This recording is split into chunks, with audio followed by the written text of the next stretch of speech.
കേരളം ഏറെ ആകാംക്ഷയോടെ കാത്തിരുന്ന ഒരു വിധിയാണ് ഇന്ന് ഉച്ചയ്ക്ക് ശേഷം കർണാടക ഹൈക്കോടതിയിൽ നിന്നുണ്ടായത്. ഒറ്റ വരിയിൽ പറയുകയാണെങ്കിൽ മുഖ്യമന്ത്രി പിണറായി വിജയൻ്റെ മകൾ വീണ വിജയന് കനത്ത പ്രഹരമേൽപ്പിക്കുന്നതായിരുന്നു കർണാടക ഹൈക്കോടതിയുടെ ഈ വിധി. അതായത് ഒറ്റ വരി മാത്രമേ വിധിയിലുണ്ടായിരുന്നുള്ളൂ. സീരിയസ് ഫ്രോഡ് ഇൻവെസ്റ്റിഗേഷൻ ഓഫീസിന് വീണ വിജയനെതിരെയും എക്സാലോജിക്കിനെതിരെയുമുള്ള അന്വേഷണം തുടരാം എന്ന് പറഞ്ഞാൽ ഈ അന്വേഷണം തടയപ്പെടും എന്ന് കരുതിയിരുന്ന മുഖ്യമന്ത്രിക്കും മകൾ വീണയ്ക്കും CPM നേതാക്കൾക്കുമെല്ലാം കനത്ത പ്രഹരമായി ഇത് മാറി.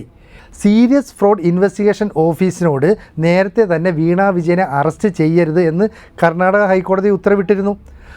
SFIO അത് പറയുകയും ചെയ്തു. കാരണം ഞങ്ങൾ അന്വേഷണത്തിൻ്റെ പ്രാരംഭഘട്ടത്തിലാണ്, ഇപ്പോൾ അറസ്റ്റുമായി ബന്ധപ്പെട്ട നടപടികളിലേക്ക് പോകുന്നില്ല. എന്നാൽ ആ ഉത്തരവിനെ മുഴുവൻ മറികടക്കുന്നതാണ് ഇപ്പോഴുണ്ടായിരിക്കുന്ന വിധി. SFIO ഏത് രീതിയിൽ വേണമെങ്കിലും അന്വേഷണവുമായി മുന്നോട്ട് പോകാം. വേണമെങ്കിൽ ഈ പറയുന്ന വീണ വിജയനെ വിളിച്ചു വരുത്തി ചോദ്യം ചെയ്യാം, അല്ലെങ്കിൽ അറസ്റ്റ് ചെയ്യാം. ജാമ്യം ലഭിക്കാത്ത വകുപ്പുകൾ ഉൾപ്പെടുത്തിക്കൊണ്ട് വീണ വിജയനെ അറസ്റ്റ് ചെയ്യാനുള്ള അധികാരം SFIOയ്ക്കുണ്ട്. അങ്ങനെ സംഭവിച്ചാൽ മുഖ്യമന്ത്രി പിണറായി വിജയനും CPMനും സർക്കാരിനുമെല്ലാം അത് മായ്ച്ചാലും അല്ലെങ്കിൽ തൂത്ത് കളഞ്ഞാലും ഒക്കെ മാഞ്ഞു പോകാത്ത വലിയ കളങ്കമായി അത് മാറും. എന്ന് പറഞ്ഞാൽ ഈ SFIOയ്ക്ക് മുമ്പിൽ ഇനി കടമ്പകൾ അധികമില്ല എന്ന് വ്യക്തം. കർണാടക ഹൈക്കോടതിയുടെ ഈ വിധിയുടെ പൂർണ്ണ രൂപം നാളെ മാത്രമേ എല്ലാവർക്കും ലഭിക്കുകയുള്ളൂ.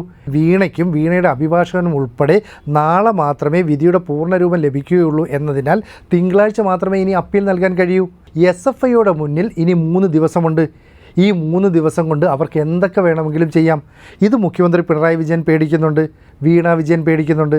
കാരണം വീണ വിജയൻ എവിടെയാണ് എന്നതിനെക്കുറിച്ച് രഹസ്യാന്വേഷണ ഏജൻസികൾ അന്വേഷണം ആരംഭിച്ചിരുന്നു. അതായത് വേണമെങ്കിൽ ഈ SFIOയ്ക്ക് ക്ലിഫ് ഹൗസിലേക്ക് വീണയെ തിരക്കി ചെല്ലാം, വീണയെ അറസ്റ്റ് ചെയ്യാം, അല്ലെങ്കിൽ അവിടെ റെയ്ഡ് നടത്താം. കേരളത്തിൻ്റെ മുഖ്യമന്ത്രിയുടെ ഔദ്യോഗിക വസതിയായ ക്ലിഫ് ഹൗസിലേക്ക് സ്വന്തം മകളെക്കുറിച്ച് അന്വേഷിക്കാൻ, തെളിവുകൾ ശേഖരിക്കാനൊക്കെ ഒരു റെയ്ഡ് നടത്തുക, അത് സംസ്ഥാനത്തിന് തന്നെ വലിയ അപമാനമായി മാറും. ഇനി അതല്ലെങ്കിൽ തൊട്ടടുത്ത് പമ്പ എന്ന് പറയുന്ന മറ്റൊരു ഔദ്യോഗിക വസതിയുണ്ട്. പൊതുമരാമത്ത് വകുപ്പ് മന്ത്രി PA മുഹമ്മദ് റിയാസിൻ്റെ വസതിയാണ്. അതായത് ഈ പറയുന്ന ക്ലിഫ് ഹൗസിൻ്റെ അതേ കോമ്പൗണ്ടിൽ തന്നെയാണ്. അവിടെയും വീണ വിജയന് താമസിക്കാം. അവിടെയും ഇതുപോലെ SFIO ഒന്ന് റെയ്ഡിനെത്തിയാൽ അത് സർക്കാരിന് വലിയ കളങ്കമായി തീരും. എന്ന് പറഞ്ഞാൽ വീണ ഒരുപക്ഷെ അറസ്റ്റിനെ പേടിച്ച് ഒളിച്ചിരിക്കേണ്ട ഒരു അവസ്ഥയുണ്ടായി.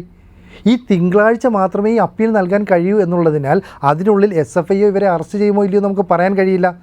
ഞാൻ കഴിഞ്ഞ ദിവസം സൂചിപ്പിച്ചിരുന്നു, ഈ എക്സാലോജിക്കുമായി ബന്ധപ്പെട്ട അഴിമതിയെക്കുറിച്ച് ഇന്ത്യൻ പ്രധാനമന്ത്രി നരേന്ദ്രമോദിയും അതുപോലെ തന്നെ ആഭ്യന്തരമന്ത്രി അമിത്ഷായും ദേശീയ സുരക്ഷാ ഉപദേഷ്ടാവ് അജിത് ഡോവലും അടക്കമുള്ളവർ കൃത്യമായി SFIOയുടെ അന്വേഷണത്തെ വീക്ഷിക്കുന്നുണ്ട്.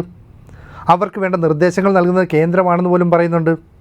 അപ്പോൾ അവരുടെ ഭാഗത്തു നിന്ന് ഒരു ഇടപെടലുണ്ടാവുകയും CBI കൂടി കളത്തിലേക്ക് ഇറങ്ങുകയും ചെയ്താൽ പിണറായി വിജയനും അതുപോലെ വീണ വിജയനും പിടിച്ചു നിൽക്കാൻ കഴിയാത്ത അവസ്ഥയുണ്ടാകും.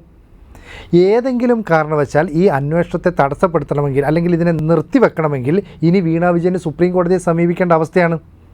വളരെ തന്ത്രപരമായ ഒരു നിലപാടായിരുന്നു മുഖ്യമന്ത്രിയും വീണ വിജയനുമൊക്കെ ഇവിടെ സ്വീകരിച്ചത്. കാരണം ഇതേ ഹർജിയുമായി കേരള ഹൈക്കോടതിയിൽ വേണമെങ്കിൽ ഇവർക്ക് പോകാം. കാരണം KSIDC ഒടുവിൽ നേരത്തെ തന്നെ ഒരു ഹർജി നൽകിയതാണ്. എന്തുകൊണ്ട് അവിടെ പോയില്ല? കാരണം ഈ എക്സാലോജിക് കമ്പനിക്ക് കേരളത്തിൽ വലിയ ബന്ധങ്ങളൊന്നുമില്ല എന്ന് വരുത്തി തീർക്കുകയായിരുന്നു ഉദ്ദേശം. പക്ഷേ കർണാടക ഹൈക്കോടതിയിലെ നാഗപ്രസന്നയുടെ ബെഞ്ച് ഉത്തരവിട്ടിരിക്കുകയാണ്, ഈ പറയുന്ന SFIOയുടെ വാദങ്ങളിൽ കുറച്ച് കഴമ്പുണ്ട്. അതായത് ഈ പറയുന്ന കരിമണൽ കമ്പനിയിൽ നിന്ന് വീണ വിജയൻ്റെ കമ്പനിയിലേക്ക് പണം നൽകിയതുമായി ബന്ധപ്പെട്ട നിർണായക തെളിവുകളാണ് SFIO ഹാജരാക്കിയത്.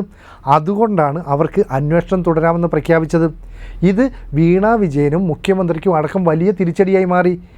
മറ്റൊരു വാദം ഈ ഹൈക്കോടതിയിൽ, അതായത് കർണാടക ഹൈക്കോടതിയിൽ വീണ വിജയൻ ഉന്നയിച്ചത്, രജിസ്ട്രാർ ഓഫ് കമ്പനീസിൻ്റെ അന്വേഷണം ഇവിടെ നടക്കുകയാണ്. ഈ അന്വേഷണം നടക്കുമ്പോൾ സമാന്തരമായി മറ്റൊരു അന്വേഷണം അവിടെ നടക്കാൻ പാടില്ല. അതായത് SFIOയുടെ അന്വേഷണം നടക്കാൻ പാടില്ല, അത് സ്റ്റേ ചെയ്യണമെന്ന് ആവശ്യപ്പെട്ടു. എന്നാൽ കർണാടക ഹൈക്കോടതി ഇതേക്കുറിച്ച് കൂടുതൽ പരിശോധിച്ചപ്പോൾ മനസ്സിലായത് SFIOയുടെ അന്വേഷണം ആരംഭിച്ചിട്ടുണ്ടെങ്കിൽ മറ്റ് അന്വേഷണങ്ങളെല്ലാം തന്നെ നിർത്തിവെക്കാം. കാരണം ഏറ്റവും പ്രധാനപ്പെട്ട അന്വേഷണമാണ് SFIO നടത്തുന്നത്. വെറും 1.72 കോടി രൂപയുടെ അഴിമതിക്ക് വേണ്ടിയാണോ ഈ അന്വേഷണം എന്നും കർണാടക ഹൈക്കോടതിയിൽ വീണയ്ക്ക് വേണ്ടി ഹാജരായ അഭിഭാഷകൻ ചോദിച്ചു. അപ്പം വെറും 1.72 കോടി രൂപ എന്ന് പറയുന്നത് വീണയ്ക്കും അച്ഛൻ പിണറായി വിജയനും അല്ലെങ്കിൽ ആ കുടുംബത്തിനും ഒരു ചെറിയ തുകയായിരിക്കാം. പക്ഷേ സാധാരണക്കാരെ സംബന്ധിച്ചിടത്തോളം 1,72,00,000 രൂപ എന്ന് പറയുന്നത് ഒരു വലിയ തുകയാണ്. ഇത്രയും വലിയ തുക യാതൊരു സേവനവും നൽകാതെ വീണ വിജയൻ്റെ എക്സാലോജി കമ്പനിക്ക് CMRL നൽകിയിരിക്കുന്നു. ഇതിൻ്റെ വ്യക്തമായ രേഖകൾ പുറത്തു വന്നു. ഇതേ കാര്യം തന്നെയാണ് BJP നേതാവായ ഷോൺ ജോർജ് ഉന്നയിച്ചത്. അതുപോലെ തന്നെ മാത്യു കുഴൽനാടൻ ഇതിൻ്റെ രേഖകളുമായി നിയമസഭയിൽ ഇത് അവതരിപ്പിക്കാൻ ശ്രമിച്ചു. അന്ന് സ്പീക്കറായിരുന്ന N. ഷംസീർ പറഞ്ഞതെന്താ, ഈ ഫോട്ടോസ്റ്റാറ്റ് രേഖകളുമായി ഇങ്ങനെ ഒരു ആരോപണം ഉന്നയിക്കാൻ പറ്റില്ല. കാരണം മുഖ്യമന്ത്രി പിണറായി വിജയനോ CPM നേതാക്കൾക്കോ അതിന് മറുപടി നൽകാൻ കഴിയില്ല. അപ്പോൾ ക്യാപ്സൂളുകളുമായും പ്രതിരോധ കോട്ടകളുമായും ഒക്കെ CPM നേതാക്കൾ രംഗത്ത് വന്നിരുന്നുവെങ്കിലും ആ തെളിവുകളെല്ലാം പുറത്തു വന്നതോടെ കോട്ടകൊത്തളങ്ങളെല്ലാം പൊളിഞ്ഞു വീഴുന്ന ഒരു കാഴ്ചയാണ് നമുക്ക് കാണാൻ കഴിഞ്ഞത്.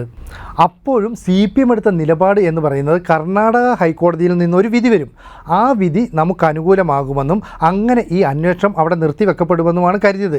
എന്നാൽ ആ പ്രതീക്ഷകളെല്ലാം അട്ടിമറിച്ചുകൊണ്ടാണ് പുതിയ വിധി വന്നിരിക്കുന്നത്.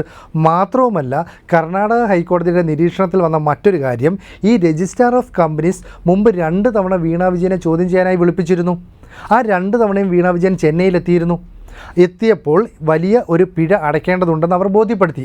എന്നാൽ വീണ വിജയൻ അത് കുറച്ച് നൽകണമെന്ന് ആവശ്യപ്പെടുകയും അതിനനുസരിച്ച് പണം കുറച്ച് നൽകുകയും ആ പിഴ അടയ്ക്കുകയും ചെയ്തു. അങ്ങനെയുള്ള വീണ വിജയൻ എന്തുകൊണ്ടാണ് സീരിയസ് ഫ്രോഡ് ഇൻവെസ്റ്റിഗേഷൻ ഓഫീസിൻ്റെ അന്വേഷണത്തെ ഭയപ്പെടുന്നത്? അപ്പോൾ ഇതുവരെ സഹകരിക്കാതിരിക്കുകയായിരുന്നു. അവർ 2-3 തവണ നോട്ടീസൊക്കെ നൽകിയിരുന്നു. പക്ഷേ വീണ വിജയൻ അതിനനുസരിച്ച് അവരുടെ മുമ്പിൽ ഹാജരാകാനോ അന്വേഷണവുമായി സഹകരിക്കാനോ കഴിഞ്ഞില്ല, അല്ലെങ്കിൽ അത് ചെയ്തിരുന്നില്ല.